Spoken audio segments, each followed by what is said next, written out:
E aí, pessoal, tudo bem? Estamos aqui para duas coisas. Primeiramente, para dizer que eu estou mais calmo, estou menos tóxico do que eu estava quando eu fiz aquele vídeo da Selic. Eu tenho alguns adendos importantes que o Devora me sinalizou aqui. E para falar algumas coisas sobre o meu estudo de chinês e para dar um spoiler do vídeo RIP Fausto Gamer. É um vídeo que eu vou ter que falar sobre Diablo. Talvez a gente faça tudo de uma vez agora, por que não?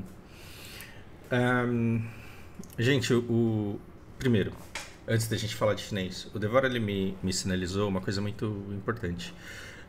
Que eu passei a uma certa superficialidade ao dizer que o Lula entrou e não mudou a Selic.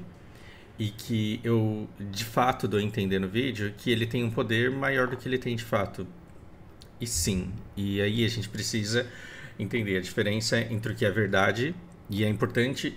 E assim, eu agradeço imensamente o Devora pela iniciativa dele e eu agradeço imensamente todas as iniciativas que vocês tomam de me corrigir, de me melhorar. Estamos aqui todos para isso.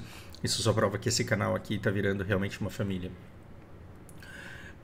E se você hoje me faz crescer porque eu te fiz crescer um dia na vida, então, assim, tô chorando de emoção porque é, não tá saindo jogado fora. Então esse voluntariado aqui, essa ONG aqui, ela tá valendo a pena. Que foda, que legal que é isso.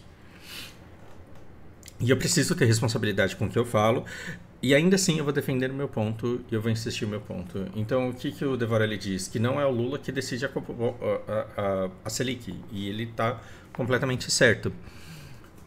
Ele está prestando concurso, então ele precisa entender profundamente como funcionam essas regras, essas instituições e como elas se organizam. E ele sabe explicar isso infinitamente melhor do que eu. E ele falou: olha, segue por essa linha aqui.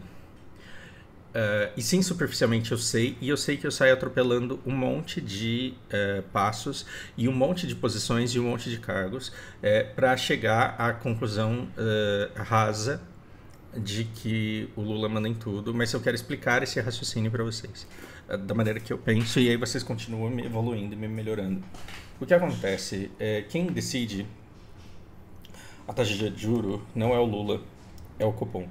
O Copom é um grupo de especialistas que são nomeados pelo presidente, não necessariamente pelo Lula. A gente pode estar com a bancada do Bolsonaro aí, sabemos. É muita gente que decide o Copom e são pessoas que que representam é,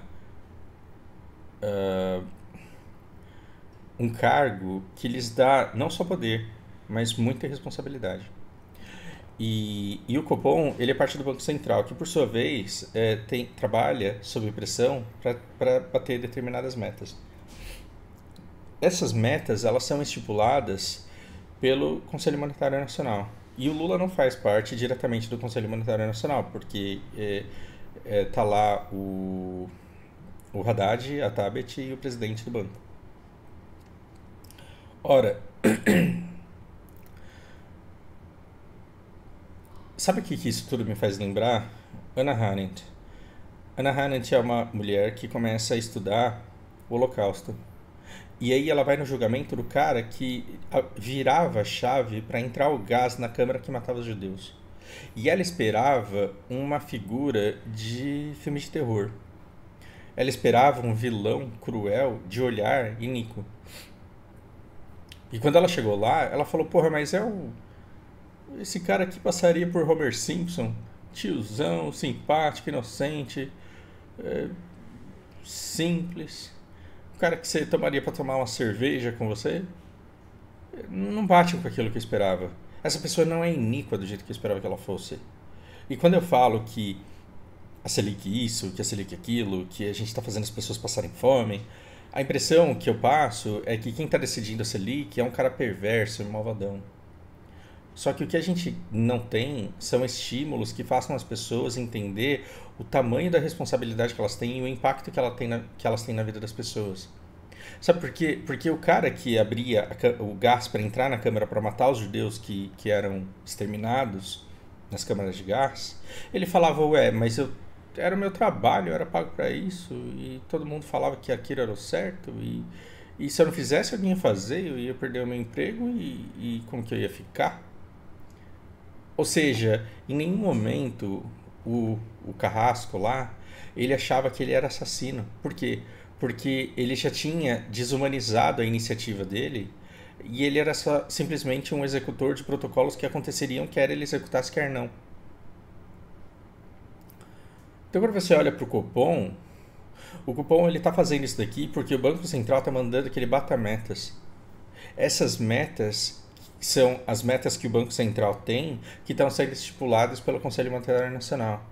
E esse Conselho Monetário Nacional, por sua vez, ele é muito mais submisso ao presidente da República que nomeou Haddad Tebet do que ao próprio Banco Central. Ou seja, poderia sim haver uma pressão fortíssima por parte do presidente da República para que o Conselho Monetário Nacional e o Banco Central quisessem, através das metas que estão sendo estabelecidas, fazer com que essa equipe de fino do fino, senhores profissionais da nossa economia, tivessem clareza no que é que eles vão priorizar na estipulação da Selic. Essa é uma parte muito importante da conversa. Só que o que o Haddad e a Tebet, com o apoio do Lula, estão fazendo com o presidente do Banco Central? Eles estão perseguindo uma meta de 3,5% de inflação para esse ano. Cara, 3,5% de inflação para esse ano pode parecer muito, mas vai ver a inflação dos Estados Unidos como está. Vai ver a inflação da Europa como está. Vai ver a inflação do Reino Unido. Reino Unido da Europa, eu sei, mas vai ver a inflação do Reino Unido como está. Vai ver a inflação desses países como tá e ver se tem cabimento a gente, Brasil, querer ter uma inflação de 3,5% quando as pessoas lá fora estão tendo 8, 7. E por que as pessoas estão tendo 8% de inflação, 7% de inflação? Porque está havendo uma guerra no mundo que está gerando escassez de produtos. Não é descontrole fiscal que os países estão tendo, muitos estão tendo, porque estão subsidiando tudo que é conta de suas populações. Mas a gente está perseguindo uma meta de inflação que não faz sentido nenhum no momento pós-pandêmico com guerra no mundo que está gerando escassez de oferta de produtos, por exemplo, pela quebra das cadeias de produção e de distribuição. Então ele está tentando resolver no grito uma coisa que vai pegar bem para fora, que vai deixar a gente com uma aparência de estar vivendo bem, numa economia controlada de 3,5%,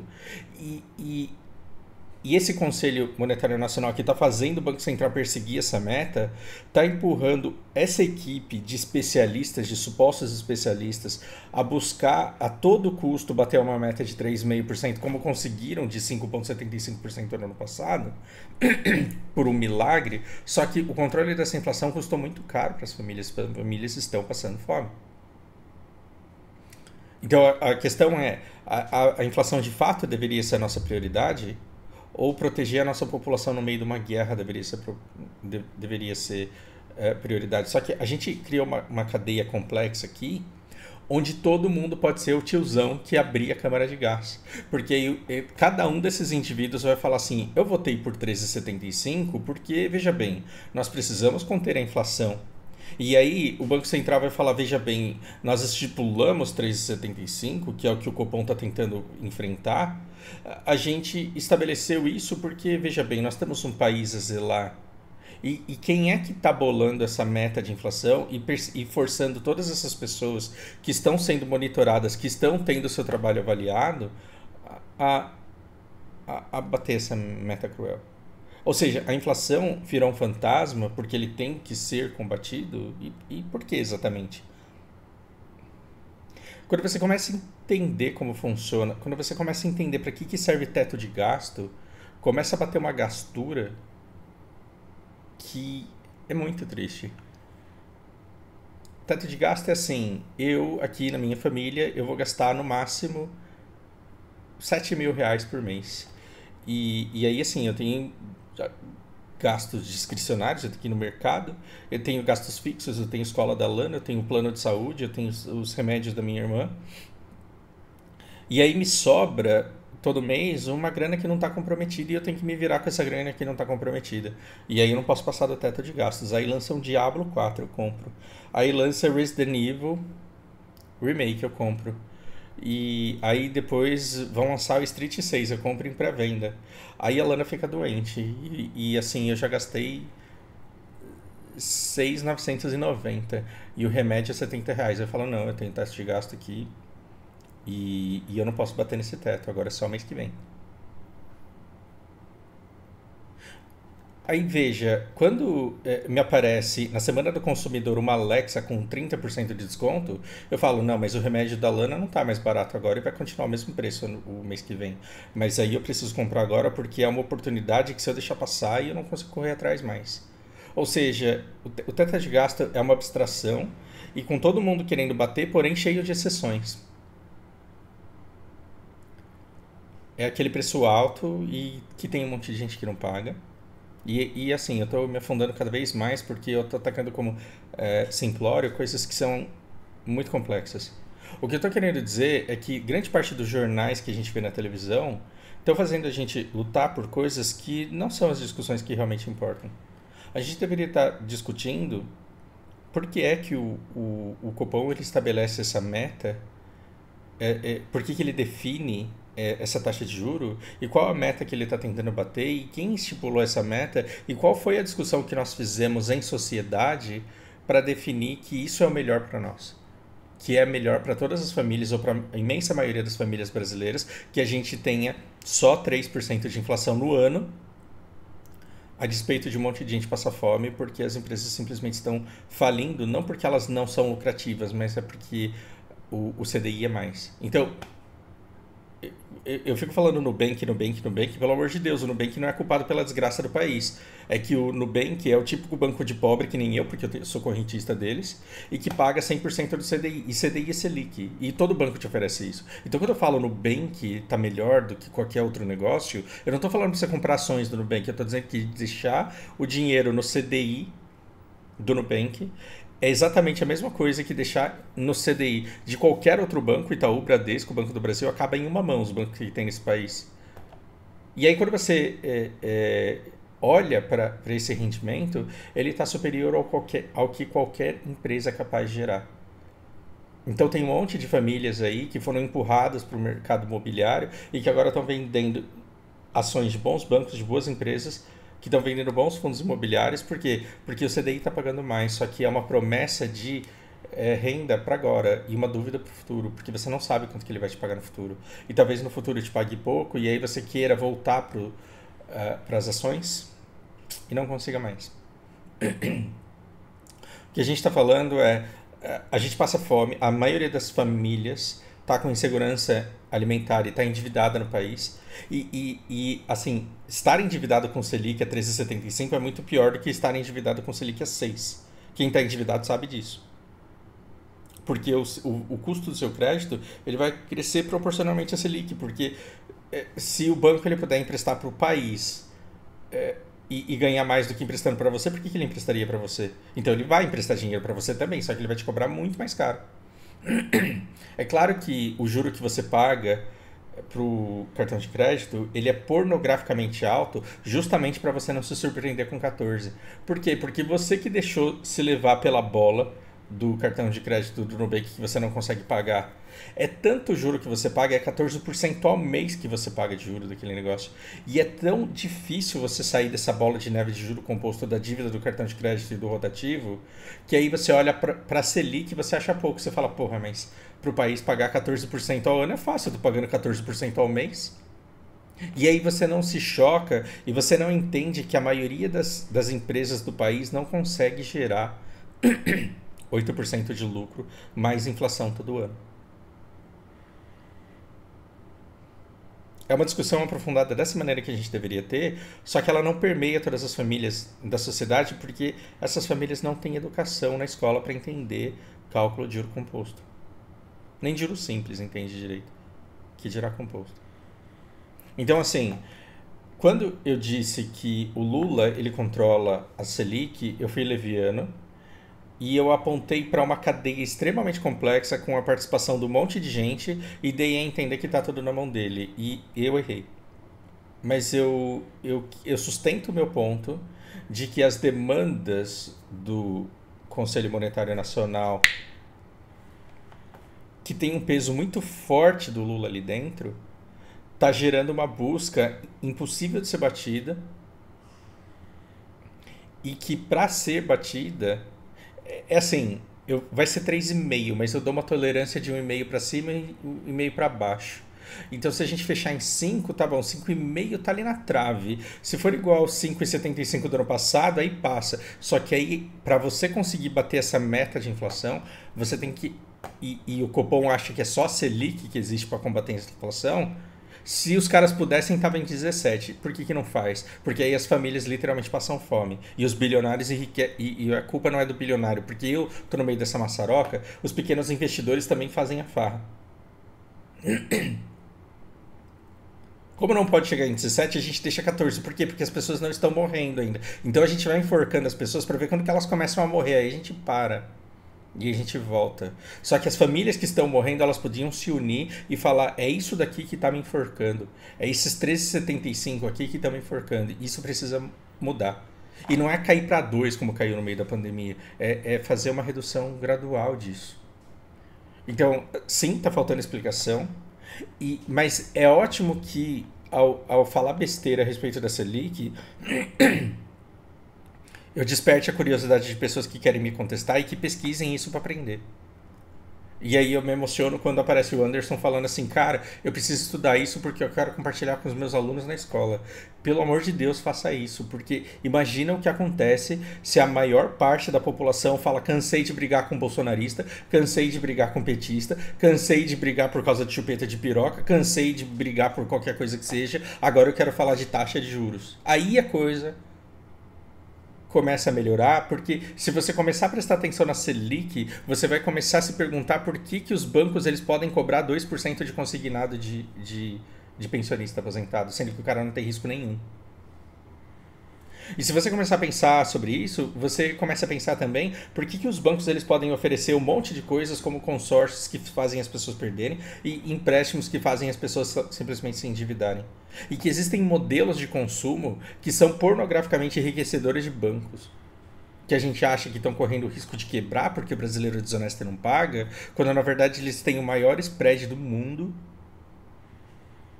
e têm os maiores níveis de lucro do mundo em negócios praticamente livres de risco, porque a garantia que eles tomam é sempre imensamente maior do que o dinheiro que eles emprestam.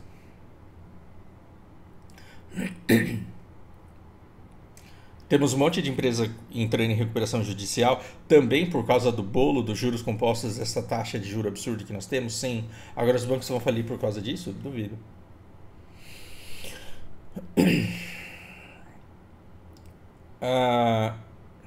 Bom, espero ter me retificado. A coisa não está na mão do Lula. Não é como se ele fosse fazer um estalo de dedos. Mas sabe o que eu queria? Eu queria um presidente que não tivesse rabo amarrado. Por que o Bolsonaro foi escolhido? Porque ele tava tão na merda, mas tão na merda com os filhos dele tudo envolvido em rachadinha e ele também, que ele não podia dar um passo pro lado. Ele não podia ser machão como ele dizia pra todo mundo que ele era. Por quê? Porque senão ele simplesmente era derrubado e preso. O Lira, o maior protetor e o maior parceiro dele, era o cara que tinha total poder sobre qualquer coisa que o Bolsonaro fizesse. E se ele andasse fora da cartilha, ele cairia. E adivinha quem é que está na mesmíssima situação que o Bolsonaro e que chegou completamente endividado? Pois é, o Lula. O Lula ele teve que prometer tanto cargo, mas tanto cargo, que ele já entrou devendo todas. E agora está surgindo outros pepinos que estão fazendo com que as pessoas que têm a solução para o problema dele venham e peçam cargos para ele. Só que ele não tem mais cargos, porque já estão todos comprometidos. Olha que legal. Eu queria um presidente que pudesse bater na mesa e falar 3,5% é o caralho. A gente vai ter mais inflação e depois a gente corre atrás desse prejuízo, mas agora eu vou alimentar o meu povo e vou desenvolver a economia do meu país. Eu queria um presidente que não tivesse medo de ser preso, medo de ser derrubado, que não tivesse devendo alma para todo mundo e que não tivesse toneladas de corrupção para ser tirada da gaveta a hora que bem entendessem. Porque aí esse cara ia falar: eu quero a inflação mais alta, juro mais baixo, maior desenvolvimento econômico, porém, diferente da época Dilma, desenvolvimento econômico sustentável. Eu quero que a taxa de juro caia de maneira que a economia não colapse, porque a gente não vai dar coisas de graça para fingir que a gente está tendo desenvolvimento econômico para eu ser reeleito. É isso que eu preciso. Agora, o Lula, ele tem o poder de bater na mesa e falar: é isso que eu quero? Não, porque não interessa o que ele quer, interessa quanto ele deve. E esse é o presidente que a gente elegeu. É por isso que eu não votei em nenhum dos dois, porque eu não queria olhar e falar, cara, eu votei nesse cara. Ó que cuzão, ó que bosta, ó que pessoa sem poder nenhum pra fazer qualquer tipo de mudança. E o problema é, o Lula ele vai ficar 4 anos fazendo merda no país, falando eu tô me esforçando, mas sabe o que que é? Que não deixam. Eu quero, eu quero uma taxa de juro mais baixa, mas é que os bilionários eles são tão poderosos que eles não deixam. Eu tô lutando pelo povo, tem um monte de gente do MST invadindo umas propriedades de uns bilionários que não merecem aquela terra, e eu quero que o pobre tenha direito à terra, só que os ricos, os bolsonaristas não deixam. E vocês, e um monte de gente otário vai falar, ó lá, o meu presidente tá lutando por mim, é que ele não tá conseguindo, é porque tem muita gente má que impede que isso aconteça. Se não fosse um cara arrombado de dívida, que o Lula é politicamente falando, se não fosse um cara devendo mais cargo do que existe cargo, se não fosse um cara precisando criar cargo para pendurar gente, eu poderia ter um presidente forte de verdade batendo na mesa e falando não. Eu não vou conseguir lutar contra toda a elite, mas pelo menos condições dignas e um desenvolvimento econômico sustentável, mínimo que seja, para as pessoas terem a situação de que elas estão tendo um grind positivo na vida delas e não negativo, pelo menos isso pro meu povo eu tenho que conseguir dar. Só que não tá rolando, isso não tá acontecendo.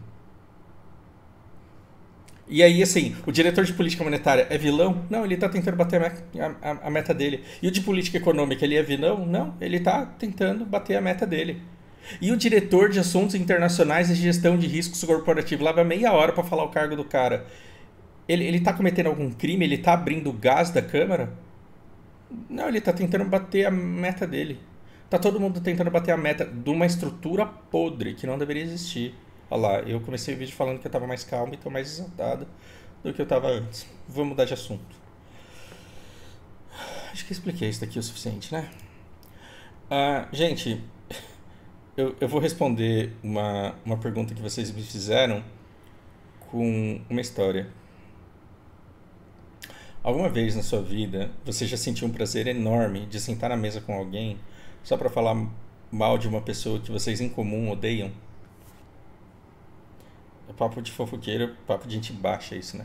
As pessoas baixas falam de pessoas, as pessoas medianas falam de coisas e as pessoas melhorzinhas falam de ideias. E quando você pega uma pessoa muito crua, que não teve oportunidade de melhorar assim, sua mentalidade, ela vai ficar sempre falando mal do outro só. É o outro que não tem vergonha na cara, o outro que gosta de dar pra todo mundo, o outro que gosta de beijar homem. E isso daí, o que que é? É pobreza intelectual, porque a pessoa ela não consegue debater ideias, ela não consegue pensar em ideias abstratas, e aí ela fica falando a vida dos outros, coisa que não diz respeito à vida dela. Mas é gostoso. Por quê? Porque une as pessoas. Então quando você começa. Cara, falar mal de chefe do lado dos colegas é uma coisa que. Falar mal do presidente, então. É um negócio que alivia a alma, né? Porque deixa a gente mais leve. E. E eu confesso que eu tô tendo uns momentos desse. Eu tô tendo um momento de pessoa baixa. A gente tenta lutar contra isso, mas não é toda hora que a gente tem que ganhar. Porque eu tô escutando chineses falando mal de japoneses. E esse vídeo, cara, que delícia. E a vontade que eu tenho é de vir compartilhar com vocês e falar o que o chinês fala de japonês. Uma treta. Então, a grande parte das coisas que me incomodam no Japão estão aqui, né? Esse negócio de... É um personagem de um isekai de 20 mil anos, então ela pode ter cara de uma criança de 7. Esse extremo formalismo, essa voz fina e feminina das meninas que tem que se submeter a essa voz fina, porque senão elas não conseguem respeito e admiração, mas que aprisionam elas num personagem que é muito difícil de levar pela vida inteira. Tem um monte de coisa nesse vídeo aqui que sou como música e aí parece que eu tô com alguém que me entende, porque aí eu falo, cara, não sou eu que sou ruim, não sou eu que não presto, eu tô vendo de fato umas coisas que estão erradas, que podiam ser diferentes, mas quem sou eu para chegar num país dizendo como é que as pessoas do país têm que viver a vida deles? Eu não tenho que me meter. Mas aí eu adoro, e aí quando eu vejo esse vídeo aqui, eu quero compartilhar tudo que eu tô vendo aqui com vocês, porque é basicamente chineses contando a história do Japão, e tô falando, ó, os caras são assim, assim, assim, eles fizeram isso, aí eles falam que eles são assim, mas na verdade eles fazem isso, e também tem esse detalhe, e também tem a família imperial, e também teve a imigração, e também teve as invasões aqui, e é uma delícia. E aí mostra, inclusive, a nojeira dessa coisa que se popularizou. A juventude tá tão perdida no Japão que é muito legal você aparecer na internet fazendo nojeira com o sushi que passa na esteira do amiguinho, né? Olha lá, o cara consegue isso daqui de views, isso daqui de likes por, por esse comportamento de eu vou fazer nojeira com o sushi do amiguinho que tá passando na esteira aqui. Tem uns problemas sociais do Japão que estão virando doença e é muito legal ver um chinês falando sobre isso. Aí o que eu tenho vontade? Eu tenho vontade de trazer para vocês e compartilhar. Só que antes de eu fazer isso, eu tenho que ter uma responsabilidade que me faltou no momento de eu falar da Selic, por exemplo. Que eu passei a desinformação de que tá tudo na mão do Lula e não tá. Na minha cabeça, era essa informação que eu estava passando para vocês? Não. Porque eu entendo que tem uma cadeia e que eu simplesmente desprezei e eu peguei Lula, Tabet, o Haddad, o CBN, eu peguei o Banco Central, o presidente do Banco Central e a cúpula lá do Copom e considerei tudo como uma coisa só, parte de um único sistema e resumi tudo na mão do Lula. Eu não posso ser leviano ao ponto de falar, eu acho que é isso daqui que tá rolando. Por quê? Porque eu não sei até que ponto eu entendo. E para vocês entenderem o que está rolando, eu preciso explicar o meu jeito de estudar chinês. Eu sei um pouco de japonês. E por saber um pouco de japonês, um japonês sabe que isso daqui é outro, ele sabe que isso daqui é existir, um japonês, não sei se ele sabe que isso daqui é ser. Ah, não, isso daqui é muito. Isso daqui ele sabe. O verbo ser tá aqui, ó. Isso daqui é verbo ser. Ahn, isso daqui é muito, isso daqui é próprio, adição. Tem muita coisa que o japonês ele bate o olho e ele entende o significado, não necessariamente ele sabe que palavra forma. E se eu não soubesse um pouco de japonês, e se eu não conseguisse saber previamente o significado de algumas letras, dificilmente eu conseguiria, com uma pronúncia completamente diferente, associar alguma coisa a ponto de memorizar o significado. Então, como que eu estudo? Eu estudo escutando e lendo, escutando e lendo. E alguns vídeos me permitem copiar a legenda e buscar diretamente no Google, quando tem aquela legenda gerada automaticamente. Alguns eu tenho que baixar e às vezes o arquivo dá problema. Então, muitas vezes eu tenho que escutar a palavra, acertar a grafia em chinês, identificar com o caractere, combinar com um pouco do que eu sei do japonês e associar um significado novo, diferente daquele que eu achava que existia.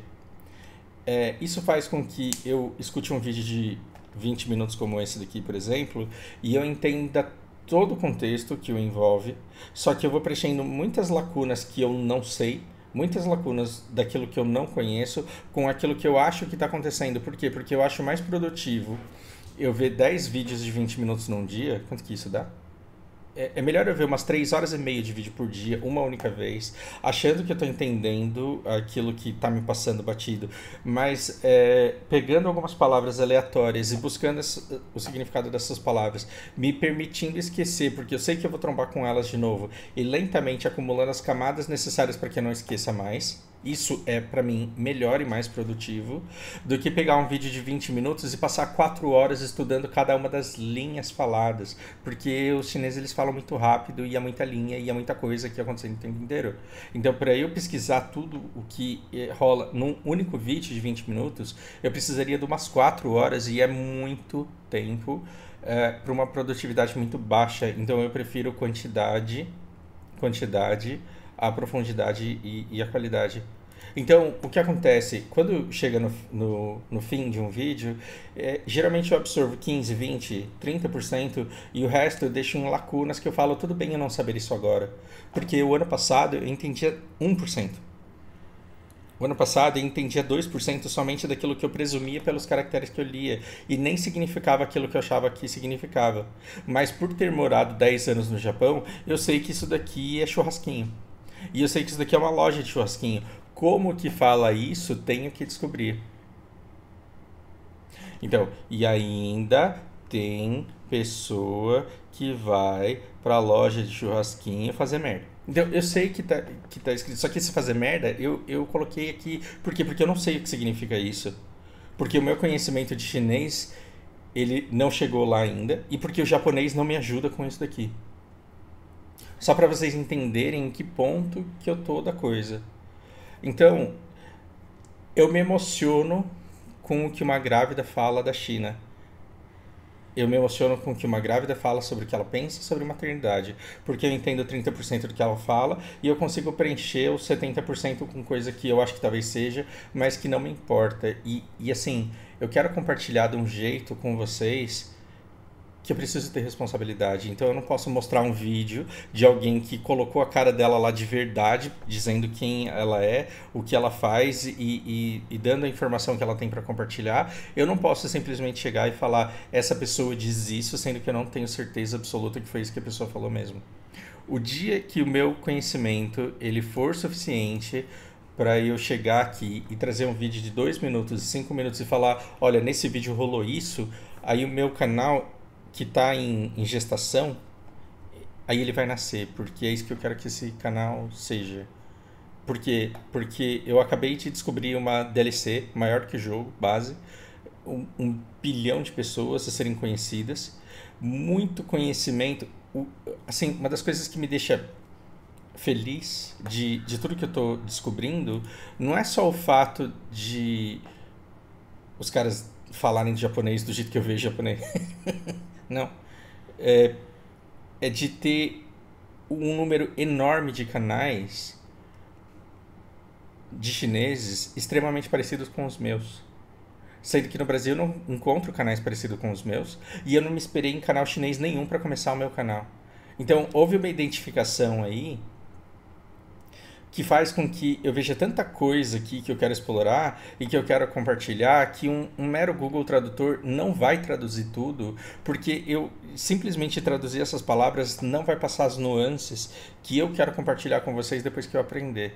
Então, eu de vez em quando eu não me controlo, eu vou lá e compartilho um monte de coisa, mas eu não quero ser precipitado demais e um dia voltar num vídeo antigo meu e passar vergonha e falar, nossa, eu preguei uma coisa e tudo era mentira, era só fruto da minha imaginação, da minha criatividade e da minha falta de responsabilidade com a informação que eu veiculo. Então, quando eu veiculo um vídeo como esse da Selic, por exemplo, em que eu supostamente desinformo vocês, eu preciso que vocês acreditem no meu juramento de que isso não é de propósito e que em todo vídeo meu eu faço tudo que eu posso para ser honesto e transparente e que eu luto todo dia com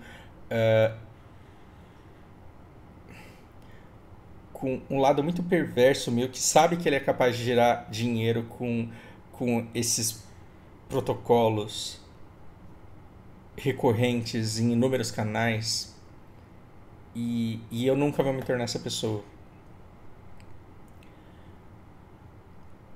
Eu acho que eu vou empreender, eu acho que eu posso ficar rico com o que eu tô aprendendo, só que se eu ficar rico com o que eu tô aprendendo, eu não vou ter que olhar um vídeo meu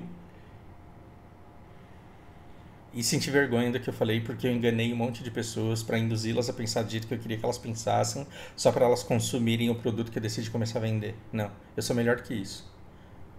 Eu em todo vídeo vou ser o mais transparente e o mais honesto possível, e se em algum momento eu enganar vocês é porque eu também estava enganado. E aí eu tô aqui pedindo para vocês me corrigirem, porque aí depois eu vou voltar aqui e vou me retificar. Eu sempre vou trabalhar com